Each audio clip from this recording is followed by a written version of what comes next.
Hi guys! So this is the day na babiyahe kami papuntang Sapa, Vietnam by cabin bus. Ang call time ay 6 AM so hindi na namin nakain yung aming free breakfast buffet sa hotel dahil maaga nga kami nag-check out. So nilakad lang namin itong meet up point kasi malapit lang naman sa hotel namin.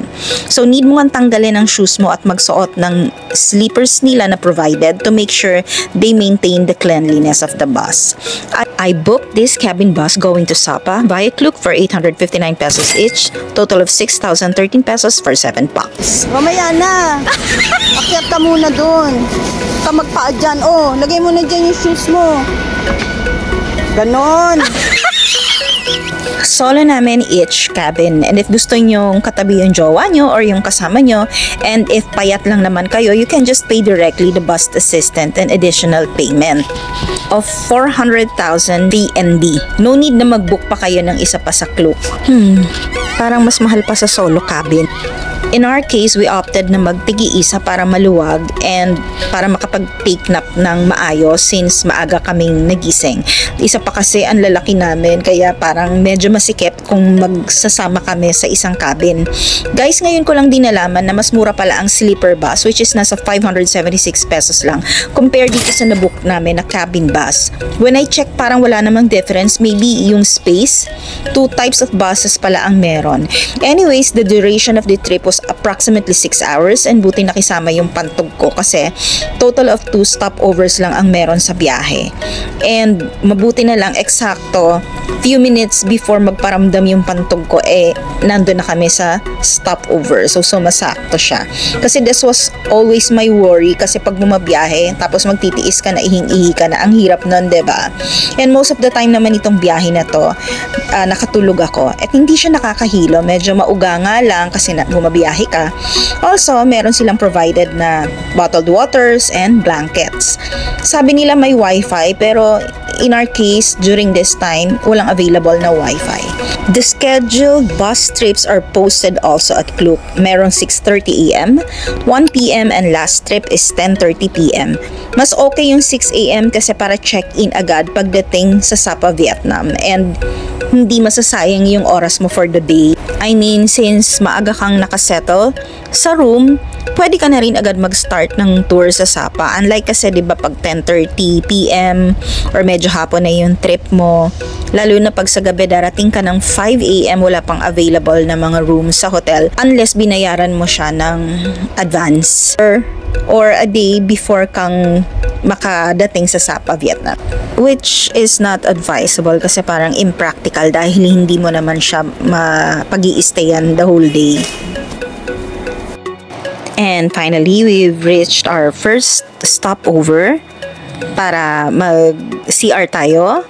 And if you want, kung gusto nyo bumili ng snacks, pwede din naman. Pero ang alam ko hindi pwedeng dalhin sa bus. Pwede kayong mag-quick snack dyan. Quick talaga kasi parang less than 10 minutes lang yung ibibigay sa inyo dyan na palugit para bumalik ulit sa bus. Sobrang bilis. I think less than 10 minutes nga lang ata. Yun talagang para lang mag-CR kayo. Tapos guys, inform ko na kayo pagbaba nyo, magdala na kayo ng at least 3,000 to 5,000 BND kasi may bayad yung comfort room nila. It's about 5 to 6 pesos lang naman. And yun, so guys, pag nakita nyo na tong mga landmarks na to, yung parang mayroong lake dyan at parang medyo European settings na ang lugar, ibig sabihin nasa Sapa, Vietnam na kayo. So from the bus stop, may mga nakaabang dyan na car services or parang taxi para dalhin kayo dun sa mga hotel nyo. Kasi with the luggages you have, kailangan talagang mag-taxi kasi medyo 5 minutes away pa dito yung mga hotel. And from the bus stop going to both of our hotels is 100,000 Vietnamese dong. Yun yung binayaran namin. Since magkaiba kami ng hotels, 2 car kami. Anyways, magkalapit lang naman yung hotel namin.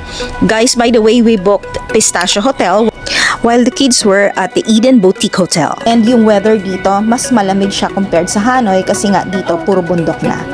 And I will make a separate video of a room tour dito sa Pistachio Hotel. And you will see why we choose this hotel. Sobrang ganda ng view sa room, and look at the lobby, diba? Very elegant and parang vintage yung dating, para ka nasa Europe talaga. So hindi kami nagkamali at hindi ko talaga pinagsisihan to kahit medyo mahal siya. Pero actually, mas mura na siya compared sa mga 5 stars hotel natin dito sa Manila eh. Dito sa Sapa, ang daming magagandang hotel na affordable naman din. So, I booked Pistacia Hotel via Agoda for 8,662 pesos for 2 nights na. So, yes, mura siya at that time, pero nagbabago siya ng rate, depende sa season. While the Eden Boutique Hotel para sa mga bata cost us 4,787 Vietnamese dong or 10,998 pesos for 2 nights na din. And family room na yon, good for 5 packs. Ay. And guys, dito pala sa Pistacia, may pa-welcome tea rin pala sila. And so, pagkasettle nga namin sa aming mga hotel rooms, ay dumiretso na kami kagad papuntang Moana. Si Kuya Taxi Driver na naghatid sa amin sa Pistacia Hotel, siya na rin yung nag-offer na mag-service sa amin. Kasya naman kaming 7 sa sasakyan niya kasi 5 minutes away pa sa Pistacia Hotel itong Moana. Napaka-accommodating ni Kuya and friendly siya. So, ito yung number niya for reference. Ipupunta kayo ng Sapa at gusto niyo magpa-service sa kanya. Guys, ang entrance fee dito is 80,000 Vietnamese dong or 184 pesos. And mas lesser yata kapag ka bata. Alam niyo ba guys na ito yung highlight ng pagpunta ko ng Vietnam. Ito talaga yung gustong-gusto kong lugar na puntahan sa Vietnam. Itong Moana kasi napaka-instagrammable nito. Lalong-lalo na tong piano. Lagi ko nalang view yung sarili ko na nagpa-piano dyan bago pa lang ako pumunta and hindi nga ako makapaniwala na napuntahan ko na siya. Kasi guys, tignan nyo naman yung view sa paligid. Nagpa-piano ka, tas may water, di ba, sa paa mo. Tapos napaka-stunning ng landscape dyan. Sobrang laki nito guys. Mananawa ka sa kaka-picture. Napaka-instagrammable lahat ng mga nandito. Tsempuhan mo lang talaga yung weather. Best time daw na pumunta dito is morning and late afternoon. As for us, alam ko napakainit niyang time na yan, 2:00, pero yun nga, nakisama yung weather. Ito naman yung tinatawag nilang rose glass enclosure. And this one is the giant golden hand statue. Medyo nakakatakot lang kasi alam niyo na, may fear of height ako. Pero okay naman siya kasi hindi naman madulas. Rough naman yung bato. So, safe siyang akyatan. Pero syempre, ingat pa din.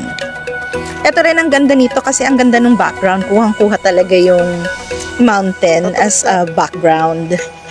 Ito naman guys, tinatawag nilang Moana's Death Swing. Kasi medyo yun na, kailangan i-conquer mo yung fear mo dahil pagka inandar yung swing, di ba, masyadong mataas yun, makikita mo view. And syempre, hindi kompleto yung travel ko kapag hindi ko kasama yung mga anak ko and the whole family. Yun naman talaga lagi kong goal pag magta-travel, kasama ko yung family ko. So, our next stop is the Glass Bottom Bridge. Again, another challenging spot na naman sa akin to at para sa may mga fear of heights. So, from Moana, Sapa, we traveled for 38 minutes. Si Kuya Driver pa rin yung service namin. To reach the Rong May Glass Bridge. So, medyo malayo siya. Meron din ito sa Klook, but we directly pay Kuya Driver since konti lang naman yung difference just to support him. So, via Klook, it's 1,148 pesos per head. Dito guys, aakyat lang naman kayo ng aakyat hanggang 4 na palapag after nyong idali ng elevator doon sa pinaka-reception. And ang dami rin ditong Instagrammable worthy na mga views. So guys, ayan yung nakita nyo yung nilalakaran namin. Halos hindi ako tumitingin yan sa baba. So, 4 na palapag pa yung aakyatin namin. Akyat baba on foot. 'Di ba? So dito nag-shake talaga yung mga legs ko, pero laban lang kasi sayang yung bayad. Medyo nakakahingal guys, pero alam niyo na, minsan lang naman. I suggest talaga maging fit muna kayo bago sumabak dito sa Sapa kasi ang eksena dito puro akyat and hiking, pero sulit naman for an experience. And guys, dito naman kami nag-dinner sa kanilang local resto. Walang grab food delivery dito ha, kasi since bundok nga ito, hindi gaya sa Hanoi. Nilakad lang namin to from our hotel from siguro mga 3 to 4 minutes walk. Tapos, nakakita nga ako nitong local food na to. Comment nyo nga guys kung anong tawag dito. Made of egg siya on a rice paper.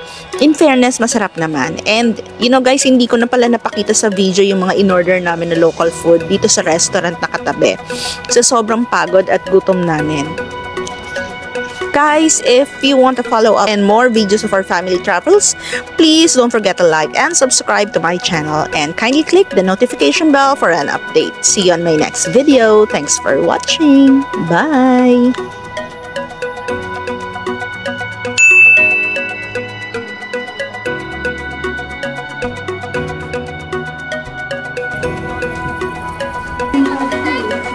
Gawin, Timis.